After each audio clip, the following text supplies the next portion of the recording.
Ce sera ma dernière vidéo sur cette chaîne. Bah oui, parce qu'après cette vidéo, je pense que je vais perdre beaucoup d'abonnés. Je pense également que je vais prendre la sauce de trop. En fait, j'ai appris une chose en étant sur les réseaux et en partageant ma passion du manga. J'adore parler de choses que j'adore, mais j'aime aussi parler de ce que je n'aime pas et exprimer pourquoi je n'aime pas quelque chose. Et on m'a souvent attrapé ma veste pour avoir des avis différents, controversés. Casse les couilles avec leurs termes, on dirait ils sont trop contents d'avoir appris un mot contre triple au Scrabble, ils l'utilisent pour tout et n'importe quoi.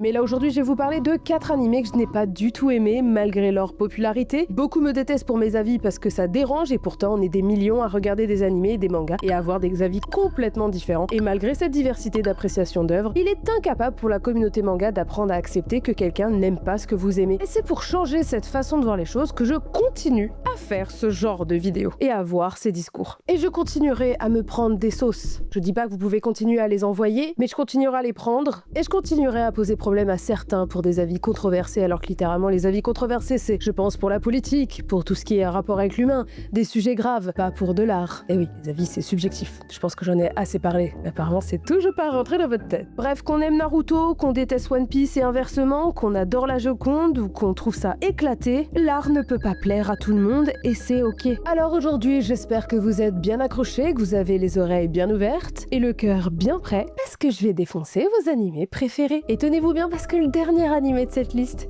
vous allez sûrement hurler. Black Clover. Je commence fort, je sais. Et je sais qu'encore aujourd'hui, des gens adorent dire « Mais qu'est-ce que c'est que cet avis catastrophique ?» Et pourtant, vous savez que parmi cette liste que je vais vous donner, c'est celui que j'ai le plus regardé. C'est celui où j'ai essayé d'aller le plus loin possible pour tenter de vraiment comprendre l'essence de cette œuvre et de me dire « Non, ils ont raison, je suis sûrement passé à côté de quelque chose. » Et au final, non, j'ai perdu mon temps.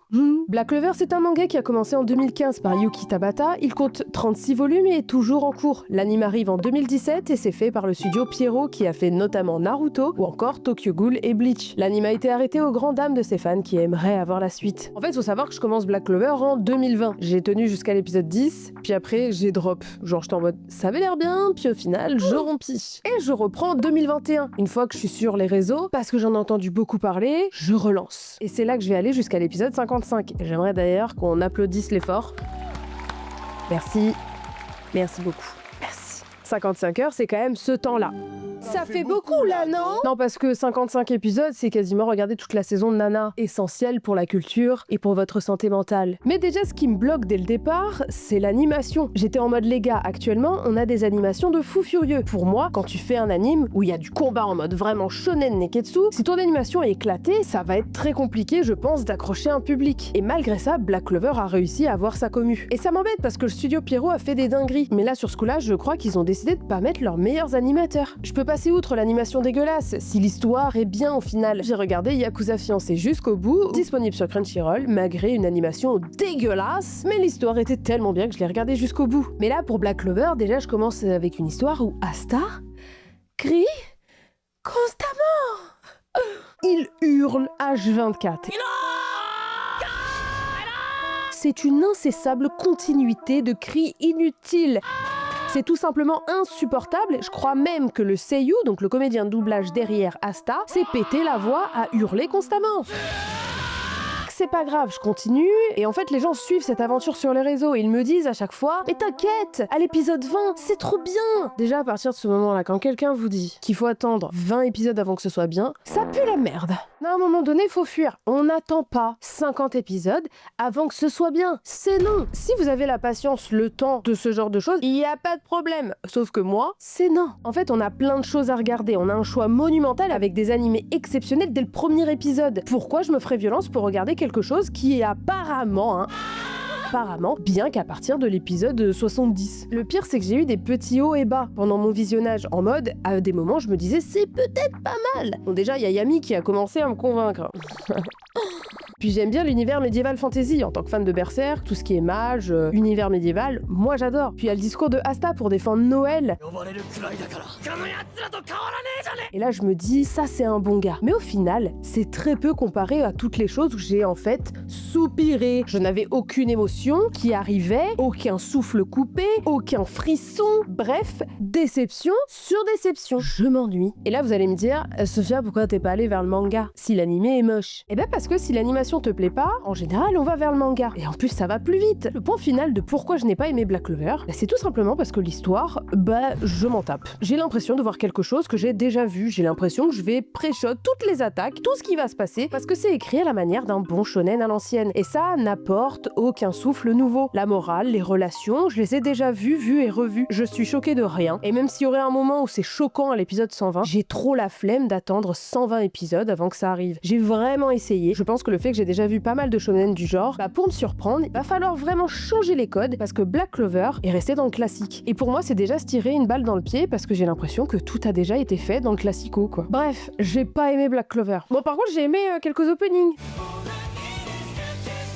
Oui, l'opening c'était bien, et comme je vous l'ai dit, c'est pas parce que t'as un bon opening que ton anime est bien. Ça va l'aider pour sa popularité, mais en aucun cas ça va lui rajouter des points pour son histoire.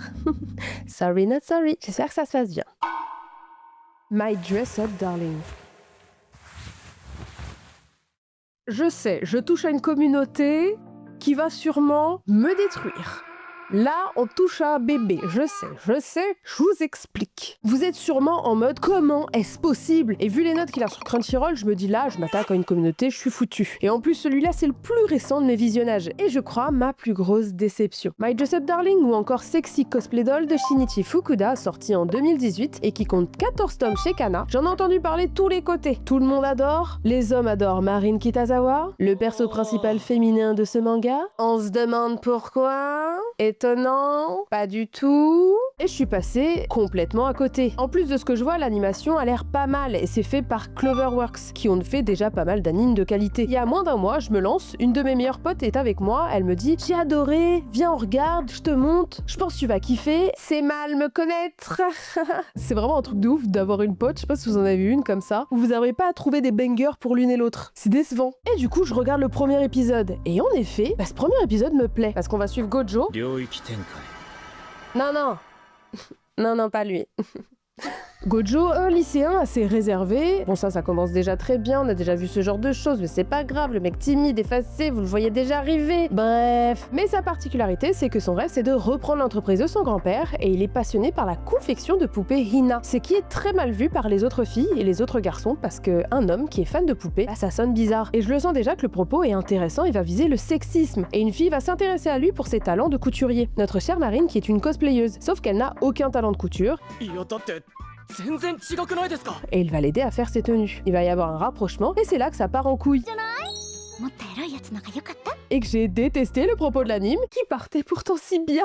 Déjà le premier épisode, je commence déjà à voir quelques plans, un peu beaucoup méga sur sa jupe à Marine, qui montre le début de son cul, des plans bien suggestifs, mais encore, je me dis ça passe. On est habitué, c'est pour le côté très timide de Gojo et le côté peu farouche de Marine, mais elle a l'air sympa, donc je me dis c'est pas grave. Puis l'épisode 2, fini de m'achever. Tout l'épisode, elle vient chez lui, elle va lui demander de prendre les mesures de son corps pour faire la tenue, sauf qu'elle va se mettre en maillot de bain, et tous les plans, c'est abusé. Elle veut qu'il mesure tout, même ses pieds. C'est quoi cet animé de puceau? Désolée de l'expression, mais moi je vois ça, je suis en mode... Non, pas tout l'épisode 2, pas 24 minutes. Eh ben si. Et en fait, désolé de dire ça, mais je trouve que ça montre une image des cosplayeuses dégueulasse. Du genre, les meufs sont des grosses chaudasses qui adorent prendre les mecs timides et les torturer en mode j'ai aucune pudeur. L'otaku de base qui se fait vraiment chauffer par une meuf en cosplay. Le fantasme. Et en fait, ça relève du kink vraiment abusif. Et moi, personnellement, ça me plaît pas du tout. Je n'ai pas envie de regarder ça. Et en plus, je sais très bien que vers la fin de l'anime, il y a une scène où ils vont dans un love hotel. C'est abusé aussi. Des plans, des situations. Oh là là. Ah, j'étais flappie de fou, mais qu'est-ce que c'est que ça? Peut-être que si j'avais eu 13 ans quand j'avais vu cet anime, j'aurais eu les hormones en ébullition, j'aurais été en mode oulala. Non, c'est non. En fait, c'est trop grossier. Je pense que même à 13 ans, j'aurais fait oh. Donc désolé à mon grand âge, ce genre de scène, ça me plaît pas. Le propos était pourtant super intéressant dès le départ, mais il a été complètement éclaté par le côté grosse chaudasse de Marine.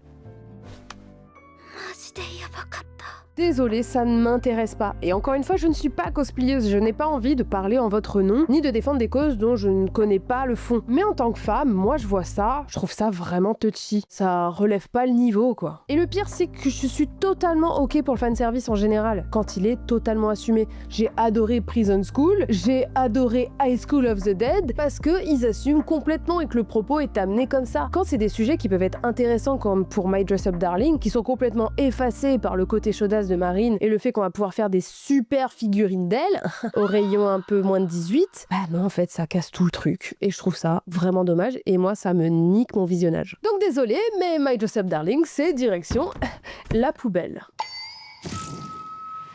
Windbreaker.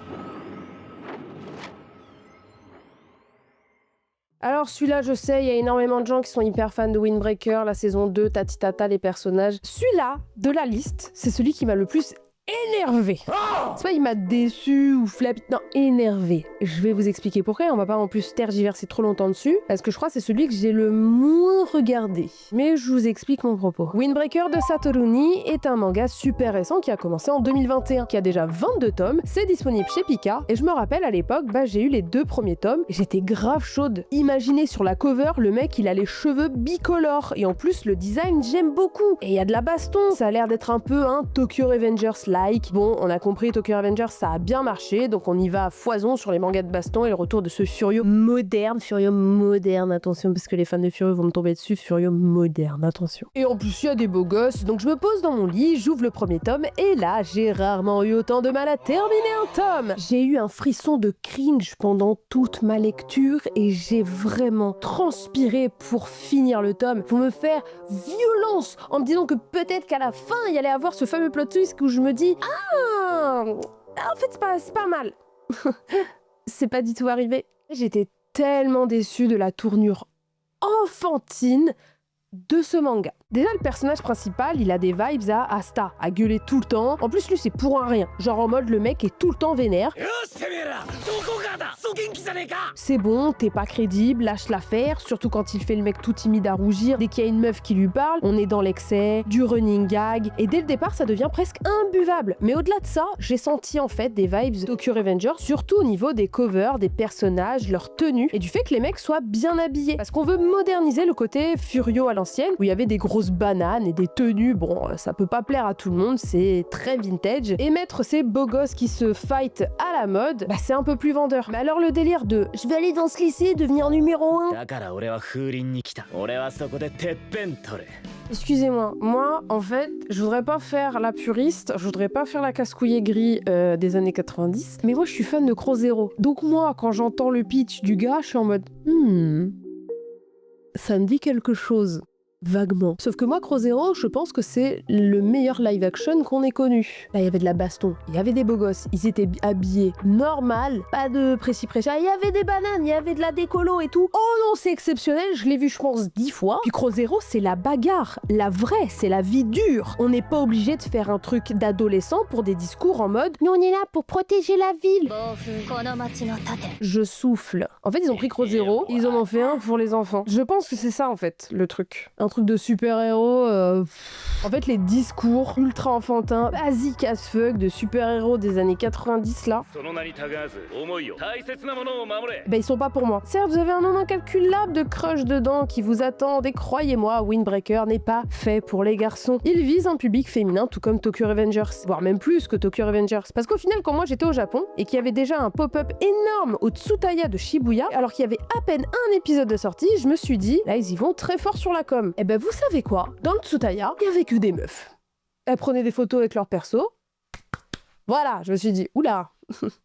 Ok, très bien. Je dis pas que parce que des meufs vont aimer cet animé, ça va être nul. Mais j'ai l'impression que c'est juste une usine à beaux gosses. Je pense qu'il y en a, ils sont comme ça devant leur télé. Oh, qu'est-ce qu'elle raconte cette connasse? Et en fait, pour moi, Windbreaker, c'est tout sauf un Furio. Alors oui, il y a les valeurs de fraternité, d'amitié, de loyauté, la bagarre, le dépassement de soi, ouais, ok. Mais sur fond de discours à l'inverse opposé total du frisson, moi, désolé, c'est pas mon truc. Et ce qui me fait encore plus chier dans cette histoire, c'est qu'il ait une animation exceptionnelle. Et c'est Cloverworks derrière, encore une fois, on sait que c'est un bon studio, mais pourquoi on n'a pas eu ça pour Tokyo Revengers? Je vous jure, Tokyo Revengers a l'animation de Windbreaker, à côté, Windbreaker, c'est du pipi de chat. Parce qu'au final, je le sais, ce qui fait tenir les gens, et on le voit avec Solo Leveling qui gagne les Crunchyroll Awards, c'est pas l'histoire, c'est l'animation, c'est les combats, c'est des grosses patates avec une animation de zinzin, des pivotements de caméra, gna gna gna, et ça y est, vous êtes content. C'est au ras des pâquerettes au niveau de l'histoire, c'est pas votre problème. Si c'est beau et que vous pouvez poser votre cerveau, eh ben c'est nickel. Et c'est pour ça en fait que Tokyo Revengers a complètement flop, parce que l'animation était éteinte. Quand je vois l'épisode 19 avec Draken qui se bat contre Hanma et que c'est littéralement un PowerPoint, mais au secours. Désolé, Windbreaker, c'est pas la peine d'essayer de me convaincre de continuer, ça ne m'intéresse pas. Au final, Windbreaker, c'est pas vraiment le retour du Furio. Moi, ce qui me montrait un retour du Furio, c'est des titres comme Nine Peaks par exemple, qui va reprendre vraiment les codes du Furio. Là, il y a vraiment une profondeur au niveau de l'histoire, des personnages, de l'impact. Dès le premier tome, c'est prenant et il y a de la profondeur. Désolé, je pense que c'est tout simplement pour les enfants. Voilà, à mon grand âge. Bah du coup, j'ai pas été touchée.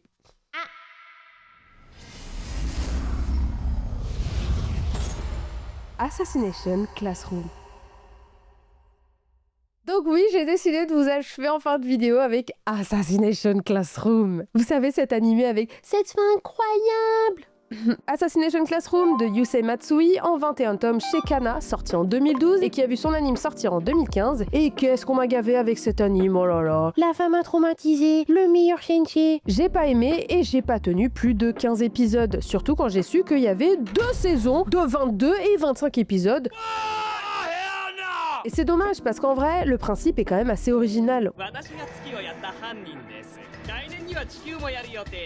Donc il y a un timing bien précis, il veut s'occuper d'une classe rejetée dans un lycée qu'il va former à être des assassins pour le tuer lui-même. Sur le coup là, très original. Je suis en mode ok, bon plot, j'aime bien. Vous voyez, je suis pas de mauvaise foi. J'aime bien le principe et surtout qu'à côté on veut savoir la finalité. Quel est le fond de sa pensée, qu'est-ce qu'il veut vraiment, tout ça, sauf qu'en fait j'ai trouvé ça long. En fait les personnages ne m'ont pas attaché. J'ai trouvé ça presque plat. Je sais pas s'il arrive un moment où il y a un pic, où ça y est, ça commence à vous accrocher, mais genre aucun personnage ne m'a plu, ne m'a fait ressentir des émotions. Je suis pas du tout touchée par ce professeur, même s'il peut y avoir des discours assez intéressants, et du coup on commence à vite fait comprendre qu'au final il est là pour les aider. Donc cette fin qu'on m'a spoilé, donc je vois même pas l'intérêt de le finir.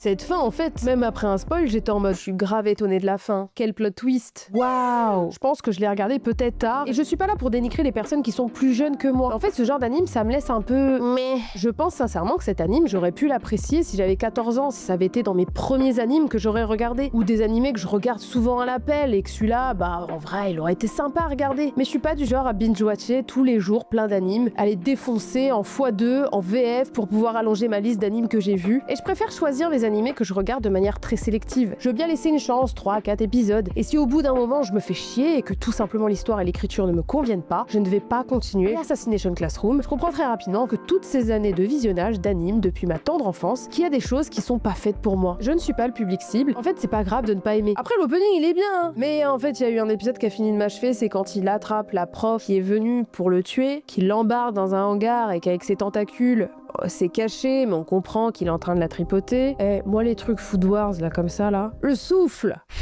Non, vraiment, le coup des tentacules, allez vous faire foutre. Vos blagues de tentacules à la japonaise, là, j'en ai ras le cul. Et ça finit de me convaincre sur le fait que je suis pas la cible, c'est pas mon humour. Moi, j'adore le fanservice, encore une fois, je vous l'ai dit. Mais faut l'assumer, faut pas l'inclure comme ça juste pour faire monter les hormones de ses lecteurs. Mais c'est censé me faire rougir, ça. Lol. J'en ai vu plus, mon petit. Faut y aller pour me faire rougir, moi. J'ai retourné ma veste sur Bunny Girl Senpai parce que j'ai regardé le premier épisode et que dès le premier épisode, ça a réussi à me convaincre. J'ai boudé One Piece pendant des années et pourtant, dès le premier épisode, quand je m'y suis remise, au final, j'ai accroché. Et je sais qu'il y a des moments qui sont un peu plus compliqués dans certains animes, surtout quand ils sont un peu longs. On aime bien rentrer en détail dans chaque personnage, amener des petits arcs narratifs qui sont plus ou moins intéressants. Surtout pour Assassination Classroom. Il y a toute une classe à développer, mais moi, ça me met dans une flemme intergalactique. En fait, je préfère quand on se focus sur l'histoire, une histoire profonde, un fil conducteur vraiment intéressant où ça tergiverse pas de tous les sens avec des trucs là pour combler le vide. Je suis passée à côté de Assassination Classroom et ça avait une belle jambe. Sorry. Oui, je sais, j'ai l'air aigri, mais je vous explique. Comme dans toutes mes vidéos, exprimer un avis qui soit négatif ou positif, c'est toujours intéressant. Ça permet de voir vraiment toutes les facettes d'une œuvre, et en aucun cas je suis là pour vous dégoûter de ces œuvres. Je suis là pour vous amener ma vision, et quand on aime vraiment une œuvre, au final, on est capable d'entendre l'exact opposé de notre vision des choses. Ce n'est pas censé changer quoi que ce soit, c'est censé apporter un autre regard. Je pense que ça peut même renforcer votre amour pour cette œuvre, parce que malgré toutes les critiques, vous avez eu un autre angle de vue, une autre approche, que je n'ai pas eu. Et c'est ça en fait qui est intéressant dans la vie, et dans l'art en général. Et c'est pour ça que j'aime beaucoup le format YouTube. Ça me permet vraiment d'étayer mon propos. Je vais continuer à exprimer mon propos comme je l'entends. Parce que j'emmerde les gens qui n'acceptent pas la vie des autres. Je pense que c'est la façon de penser la plus toxique qui existe et le fait de ne pas pouvoir accepter la vie des autres montre un cruel manque d'intelligence. Et encore une fois, parler d'avis controversés, que j'ai souvent vu surtout pour parler de ma personne sur les réseaux, parce que je sais que je fais des vues aussi quand on met mon gros visage sur TikTok. J'espère d'ailleurs un jour que vous allez me reverser des royalties, hein, parce que je vous en ai fait de la thune. Hein. Mais bref, parler d'avis toxiques, problématiques pour du manga, je trouve ça tellement exagéré que je me demande si vous avez vraiment vécu des réels problèmes dans votre vie. Et c'est pour ça que je continuerai. C'est pour emmerder ces gens-là. Et surtout, en fait, j'essaye à ma petite échelle de faire changer les choses. Parce que pour moi, dans mon livre, dans mon monde, on a le droit d'exprimer librement son avis sur de l'art. Oui, vous n'êtes pas seul. Je pense que des gens vont regarder cette vidéo et dire « Eh ben moi aussi, j'aime pas ces œuvres-là, mais à chaque fois que j'en parle, on m'insulte. » Et ça, c'est pas normal. Alors pour normaliser le fait de ne pas avoir les mêmes avis que les autres, et de pas mettre ça dans la case « Elle veut faire la différente », je continuerai mes vidéos jusqu'au bout. Parce que la liberté d'expression est un point d'honneur pour moi, tant qu'elle reste dans le respect et qu'elle est réfléchie. Bye bye les Nakama.